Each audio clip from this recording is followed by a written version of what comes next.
உட்காந்துக்கம்மா, அப்படியே கீழே உட்காந்துக்க. எல்லாம் வல்ல கற்பக விநாயகப் பெருமானுடைய திருவுருளாலும் உப்பூர் விநாயகப் பெருமானுடைய திருவுருளாலும் இங்கு எழுந்தருளி அருள்பாலித்துக் கொண்டிருக்கும் மோர்பண்ணை ஸ்ரீ பாலசுப்ரமணியர் பரிவாரமூர்த்திகளுடைய திருவுருளாலும் இந்த மகா கும்பாபிஷேகத்தினுடைய 3ஆம் கால யாக பூஜைகள் மிகவும் சிறப்பாக நடந்து கொண்டிருக்கிறது. அழகான கடற்கரை நல்ல முருகப்பெருமானுக்கு உகந்த ஒரு திருத்தலமாக அமைந்துள்ளது. கோவில் மிக நன்றாக கட்டியுள்ளார்கள். நல்ல சௌகரியங்கள் ஆகும் முறைப்படி அந்த கோயிலை வடிவமைத்து அதாவது இயற்கையான அழகோடு இங்கே எல்லோரும் வந்து தரிசிக்கும் அளவிற்கு கோயிலை அமைத்துள்ளது பாராட்டத்தக்கது. அது இந்த கிராமத்தவர்கள், இந்த ஊரை சேர்ந்தவர்கள், இவர்களுக்கு நண்பர்கள் கொடுத்தவங்க எல்லோருக்குமே அந்த எல்லா புண்ணியமும் சேரும். மன நிம்மதியும் மன மகிழ்ச்சியும் கொடுக்கக்கூடிய ஒரு இடம், முக்கியமான இடம் ஆலயம் தான். இந்த ஆலயத்துக்கு நம்முடைய நேரம் கிடைக்கும் போதெல்லாம் வந்து தரிசனம் பண்ணி எல்லா நலன்களையும் பெறுவதற்காகவே அமைக்கப்பட்டுள்ளது.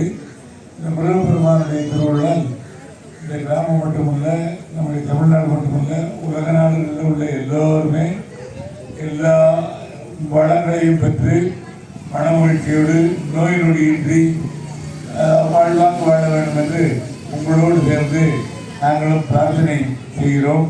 எல்லா பெரிய கோயில்கள் எத்தனையோ இருந்தாலும் நம்ம ஊரில் விஸ்வாச்சாரியார் சொன்னார், உப்பூர்லேருந்து தீர்த்தம் கொடுக்கறதுக்கு சாமி இங்கே வரும். நான் இந்த குழந்தைகள்லாம் அடிக்கடி பிள்ளை கோயிலுக்கு வரும் அப்படின்னு தான் சொன்னார்.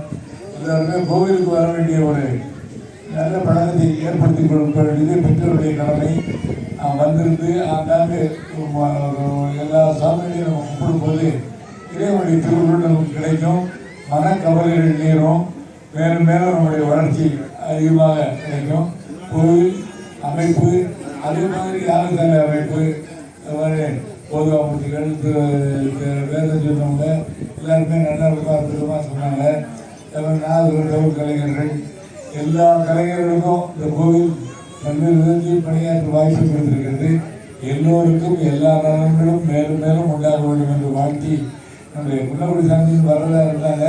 மிக முக்கியமான பணியில் பின்னால் வரையும் சொல்லியிருக்காங்க.